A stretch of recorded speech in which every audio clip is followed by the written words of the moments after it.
week's fight card.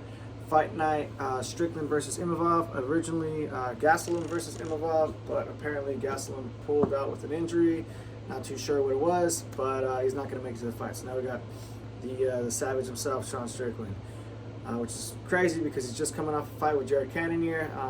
Didn't seem like he took too much damage in that fight, but I mean, there's Jared Cannonier. Guy's got just freaking grenades for fists, you know what I mean? So anyways, we're just going to go ahead and break down this fight. I'm going to give you guys pretty much how I think every fight's going to go and my pick for every fight of the night.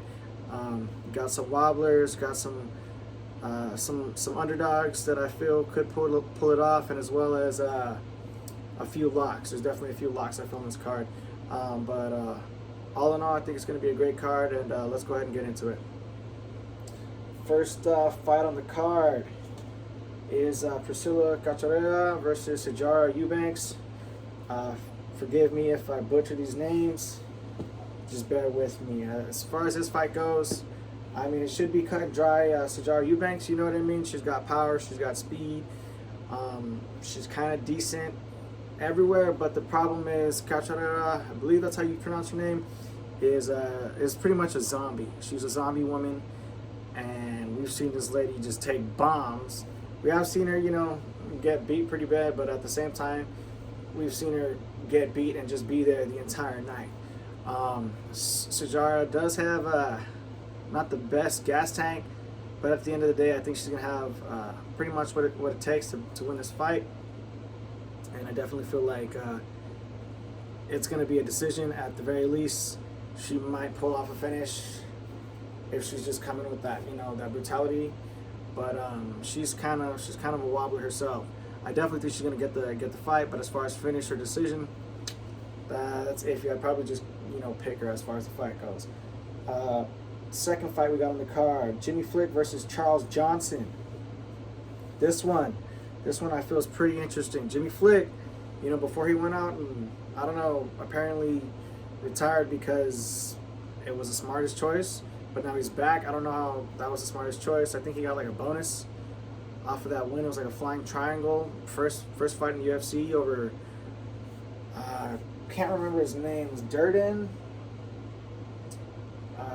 This dude is a douchebag. I remember he's kind of racist. My bad, forgive me. But if I remember, yeah, that guy was saying some pretty racist stuff, or at least kind of discriminating. But let me double check. Cody Durden, yep, that's the guy. He's kind of a little prick, and he got beat up. So yeah, Jimmy Flick washed him last time out, and previous fight, Charles Johnson won a sketchy decision versus Zhalgas Zhumagulov. Once again, forgive me on these names, but I mean, that's somebody, if you're really, you know, that guy, you should have beat that dude. You should have washed him, you know what I mean? And he didn't, and I've also seen this guy have trouble with some grapplers in his past, and Jimmy Flick's, he's a grappler and a strong one at that. He's kind of small, but even watching his old tapes, I seen him hold down some big dudes and choke them out and manhandle them as well. So if I'm being honest, my underdog of the night, I think right now he's somewhere close to like between like 250 and 300 plus underdog. So that's my underdog pick of the night. I don't know how he's going to do it. He could just hold this fool down for 3 rounds, or he could submit him. You know what I mean? I very well think he's capable of doing it. I think people are giving too much consideration to the time off, and I feel like this guy's a guy that's just in the gym regardless, you know what I mean? So that's going to be my underdog pick of the night. Hopefully he doesn't blow up in my face.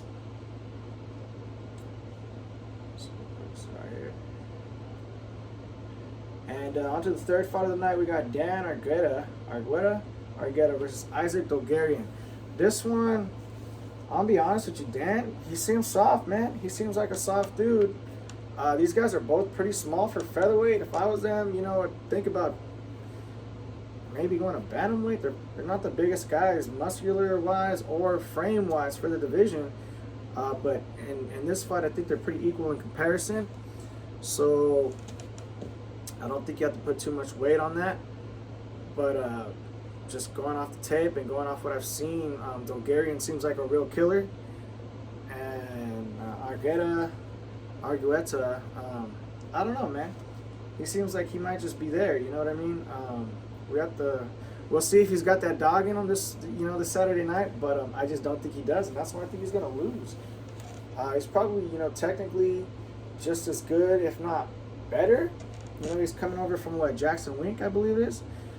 So he's probably trained with the more accomplished and more seasoned fighters. But just from what I've seen, and then he was going against Damon Jackson, and Damon Jackson's a killer in his own right. But at the same time, if you're that guy, I mean, Ilya, you know what I mean? You're gonna KO this guy. You're gonna do whatever it takes. You're gonna get the win. I just don't see it in this kid. As far as this fight goes, he's probably gonna do well in the future. But it seems like he's going up against a real killer. I think Isaac's.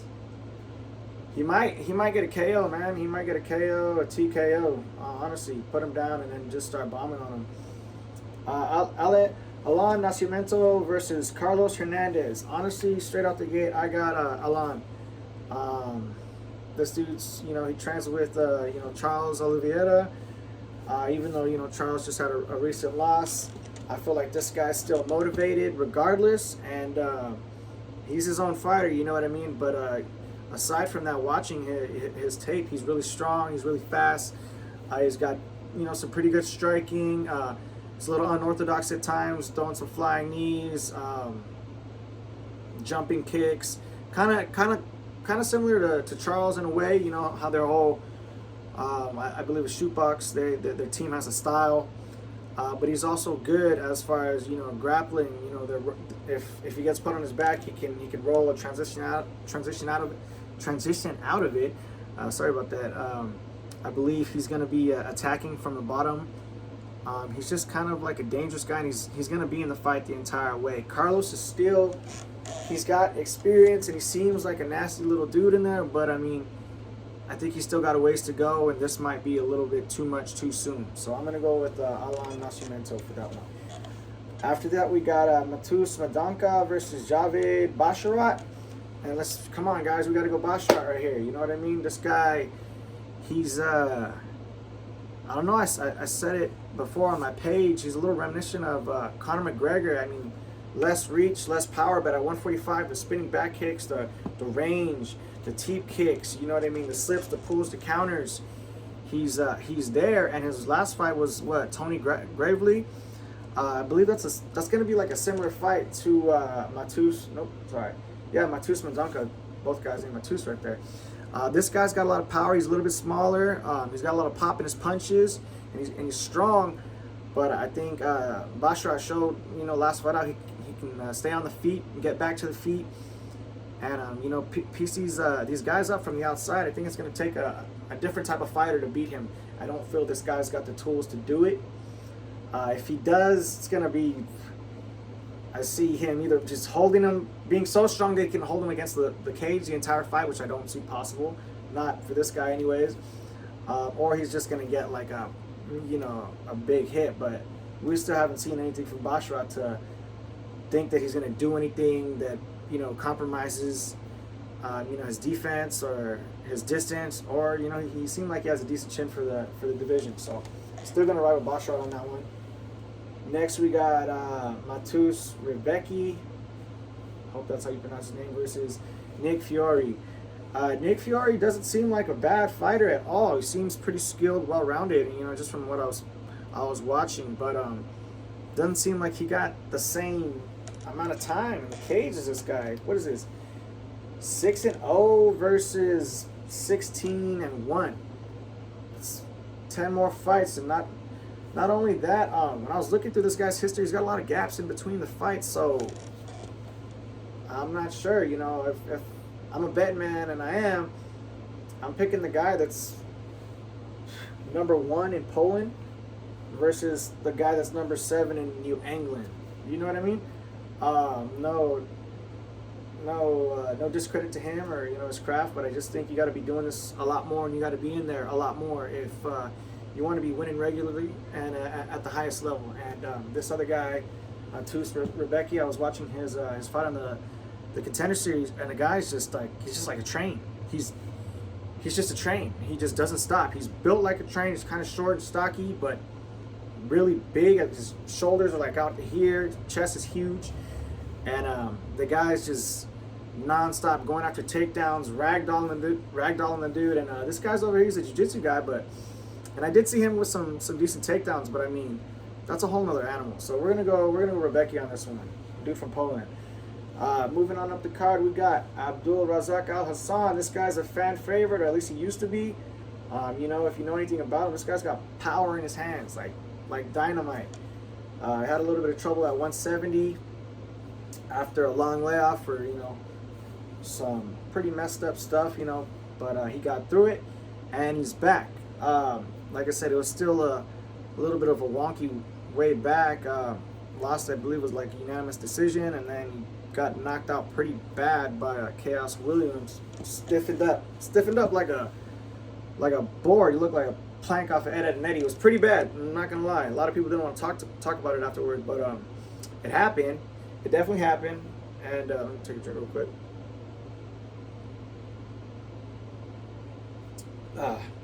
Sorry if I'm going a little fast. First episode, you guys. A little bit on edge, a little bit of nerves, you know what I mean? But it's all gonna shake off as we go through this.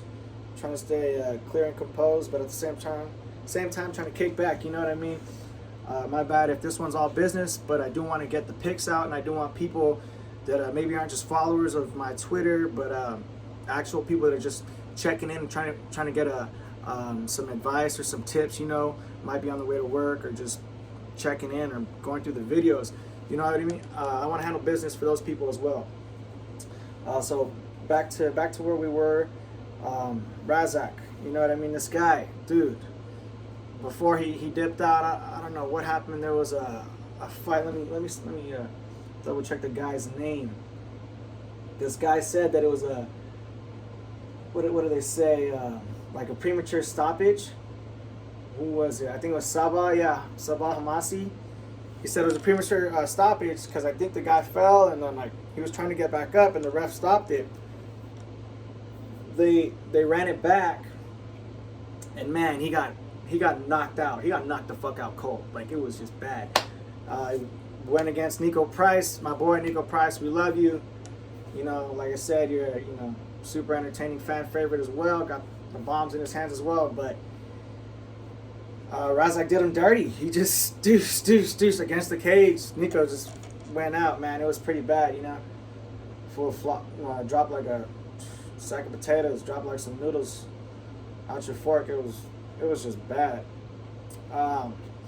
But you know, like I said, as of recently, since going up to middleweight, he had that beautiful KO over Alessio, and then loses to Joaquin Buckley. Here's my thing with this guy, Razak Al Hassan. You know what I mean? Super cool guy. I love watching his fights, especially when he can pull off a knockout and put that power to use. But that was at 170. You know what I mean? Now he's going to 185. Have you seen the guys at middleweight? Like, have you seen the guys at middleweight? Like, let's just ask ourselves that. I mean, he fought Buckley. Buckley seems like somebody that's just barely above that threshold of middleweights because he's so short. You know what I mean? But you're looking at these new I don't even know, these new league of middleweights. You got even tonight Nasruddin Imavov. You know what I mean? This guy's 6'3".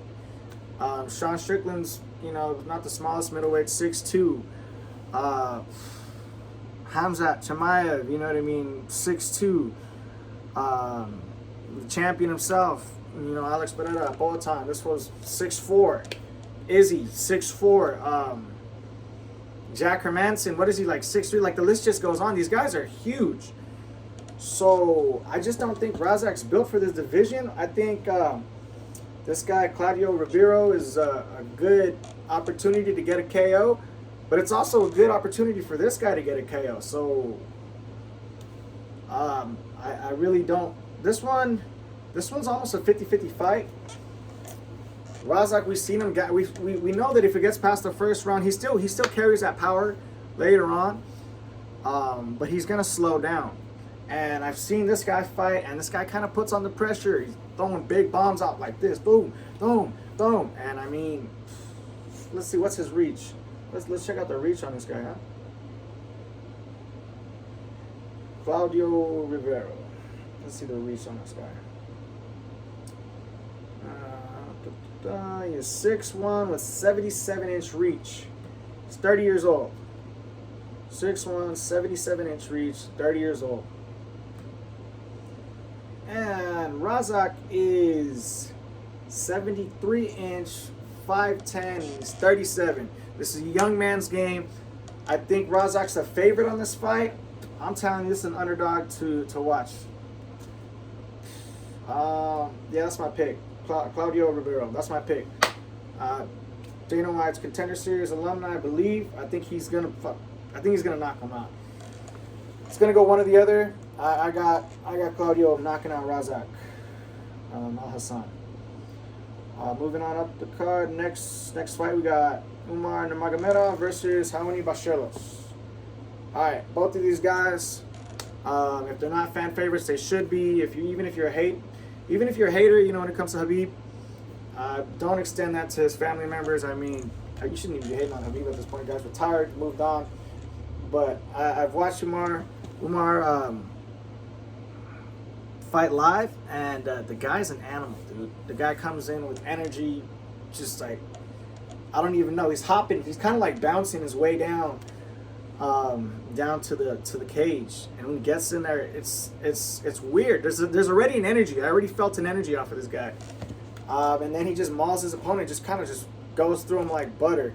I think his last fight out, he did have a little bit of more resistance. You know what I mean? People want every fight to just be a washout with these Dagestani guys, and I mean, if there's any resistance, people, you know what I mean? It's like he's a fraud. But I mean, unanimous decision, rear naked choke, rear naked choke, rear naked choke. That doesn't seem like a fraud. That doesn't seem, you know what I mean? Not every single fight. Some guys are gonna have a little bit better takedown defense. Some guys are gonna have a little bit better. Maybe it's just a rear naked choke she's always going for, but some guys are gonna have better defense. You know what I mean? I think Raoni Barcelos, I think this is gonna be one of those guys. I think he's probably, unless Umar really puts it on him and goes for a TKO, I think this is going to be a unanimous decision as well. As you start getting up the division, start fighting, better fighters. Not every fight's a washout. You know what I mean? So that's going to be my pick. Umar Nurmagomedov should be everybody's pick. I don't think he's that. I mean, the favorite. These 500 minus 500 favorites. This thing's crazy, but I still believe this guy should be a heavy favorite in this fight, and that's my pick for that one. Moving on up the card. One second, we got Caitlin Vieira versus Raquel Pennington. I ain't even gonna lie with you guys. I don't know how to pick Raquel Pennington fights because she's so fucking awkward. She fights like aggressively, like she wants to win, and then somehow barely edges out a decision every single fight she ever has been in. So I don't really know. And Caitlin Vieira, she seems kind of like a size bully that's not that good, but she's all right.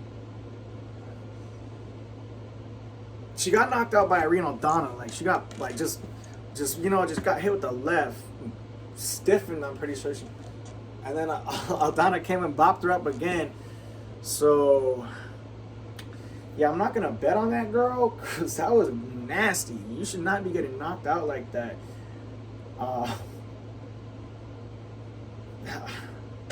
I wouldn't bet on this fight.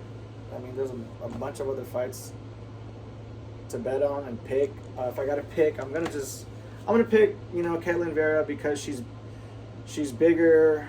I feel like she's gonna have a similar game plan. They're gonna fight pretty similar, so she's just younger and stronger. Let me double check that the age. You know what I mean? But I believe she's younger, and I believe they're gonna use a similar game plan. So I'm going to go with her. She beat Holly Holm and she beat Miesha Tate. She's going to beat Raquel Pennington. That's a given. Yeah, Caitlin Vieira is going to beat her. I hate these fights. I don't want to say hate girl fights because I actually like some of them, but I don't like to try and really break them down. I don't move like a girl. I can't. You know what I mean? I got to put myself in their shoes. I don't know, dude. Caitlin Vieira is going to win. All right, here we go. Now we're getting into it. Now we're getting into that real shit. You know what I'm saying? Punahele Soriano, this guy, man, it's fucking big ass wings on this guy, bro. He's got oranges under his fucking I'm telling you, I don't know what the fuck this guy does for the wing workout, but fucking the lats, you know what I'm saying? I need to check this guy's workout routine because he's a beast. But I don't feel like this is a cut and dry fight. I think he's a decent favorite over Roman Kopylov. I believe that's how you say his name. Let me double check real quick. Check the odds for you guys on this one.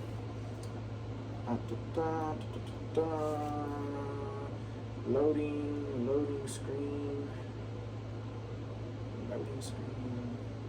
Still loading screen right here, just imagine it. Shit, bro. I swear the last time I checked it was like, I don't want to get in my phone. Come on, dude. Alright, well, this shit's just kind of lag. We're not going to worry about the odds. I do know he's the favorite at the moment. But I feel like this fight's a more 50-50 fight than anybody should be a favorite. I feel like we just didn't see enough of Roman Kopylov. And I'm not going to lie, that last outing, I believe, let me double check, was against Alessio de Chirico. Or, once again, I'm butchering these guys' names. But I believe that was his last outing. And he did win in the third round. But if you pay attention, like, as I was watching the fight, I was like, man, this guy's taking more of a beating than I like him to, you know, as far as being a real prospect. But if you pay attention, like, he hit him and he floored Alessio. He just floored him. I don't know if it was like a straight left or like a lead left, but he floored him. I started going through this guy's his previous fights, right? And they actually have an exact same record, 9-2. But he lost, you know, his last two fights, which is before the Alessio one. He lost 2 previously. But before that, all of his wins, well, I don't want to say all of his wins. He had a majority of his wins were punch, corner stoppage, punch, kick to the body, punch, decision, unanimous. Basically, what I'm trying to say is he does actually carry that power. Ooh, this one's a tough one. But forgive me if I'm wrong. Soriano is Hawaiian? Is he Hawaiian, bro? Let me check this.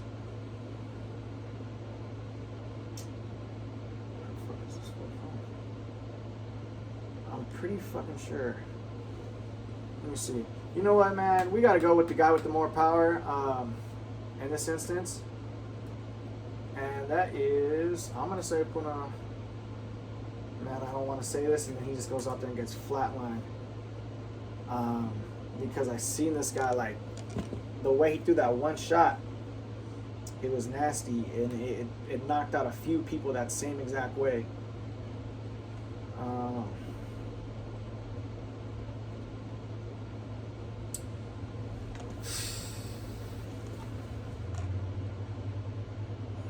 This one's hard. I feel like, man, I want to, you want to get every fight right.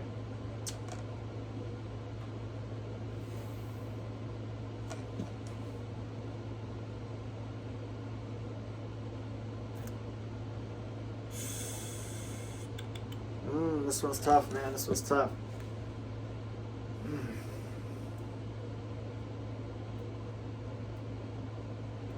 I'm going to go Roman. I mean, knocking out Alessio de Chirico. Say that name. How do you say that name? Versus.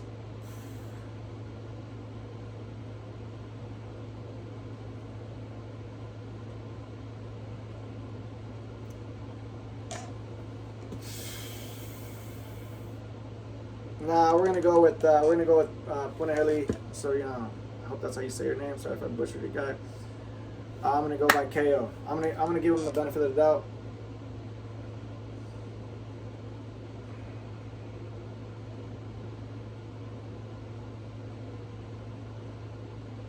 Yeah, I'm gonna give him the benefit of the doubt. KO by Soriano for that fight. Man, that's a tough one. That's a wobbler for me. That's the wobbler. That one's the wobbler.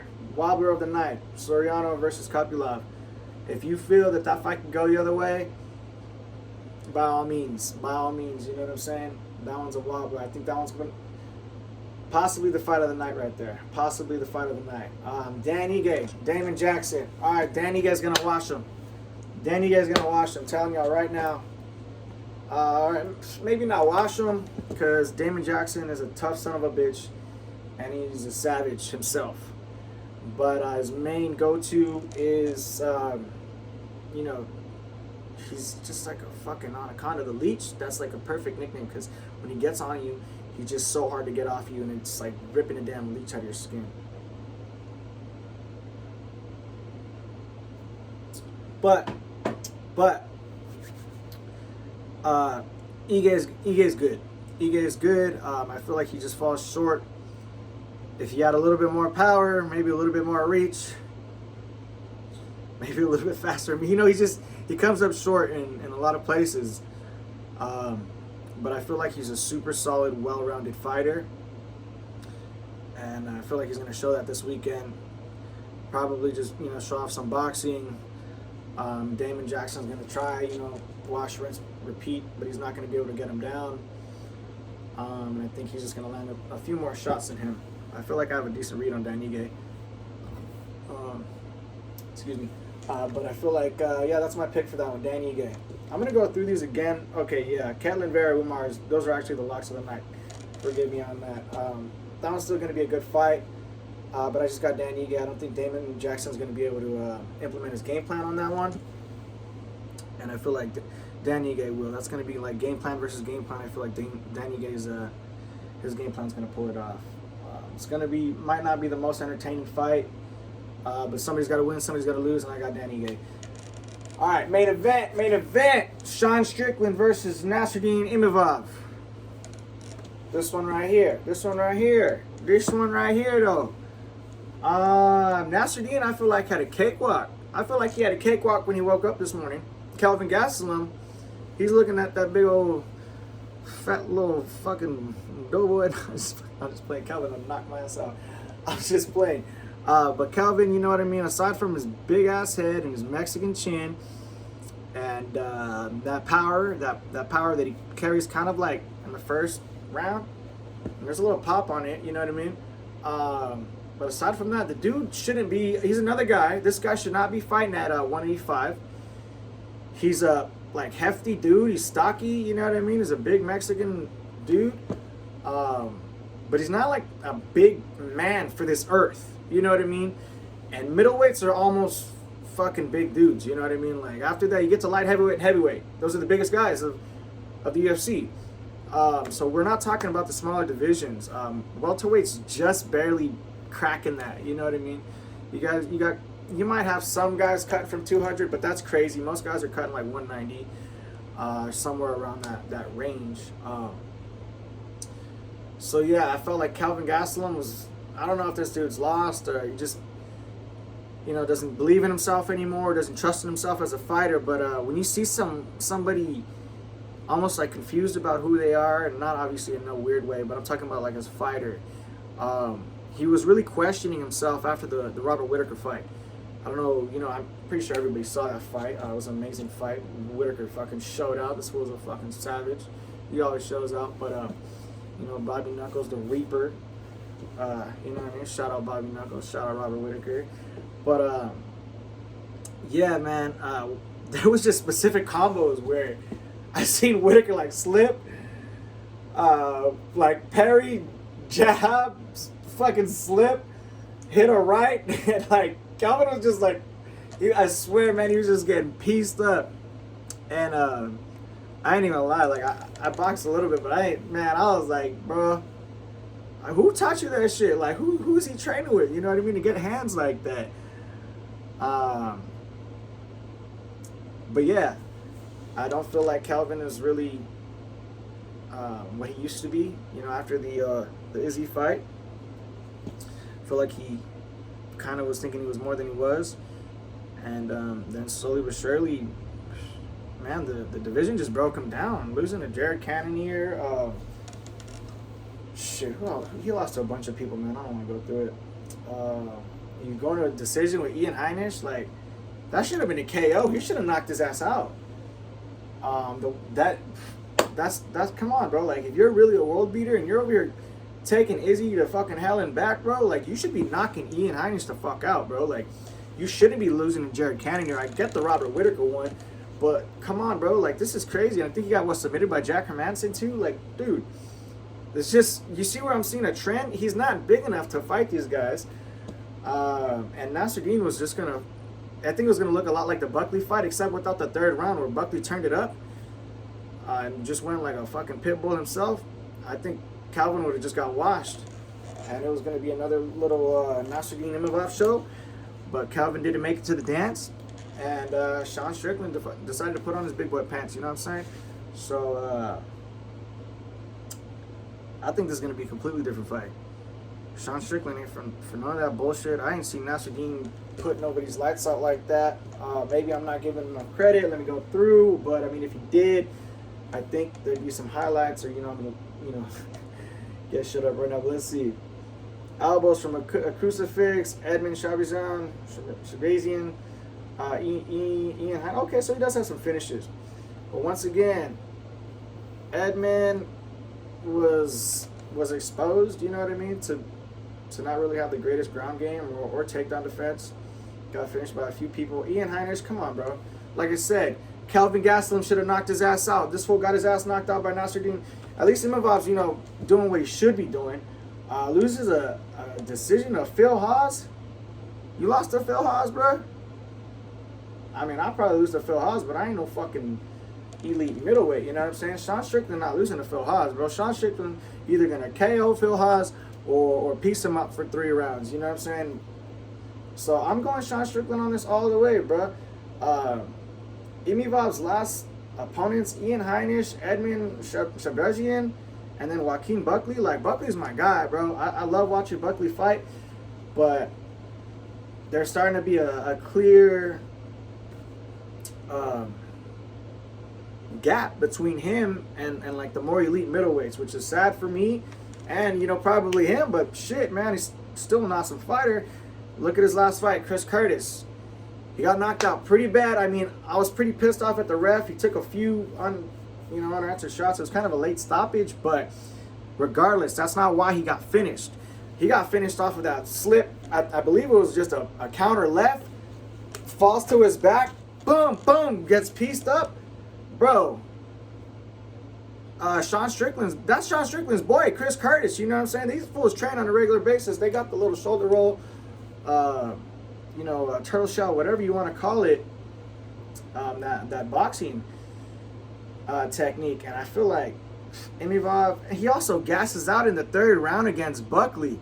Come on now. Sean Strickland's going to be there for 5 rounds, pushing the pace at 205 pounds, probably going to have more power.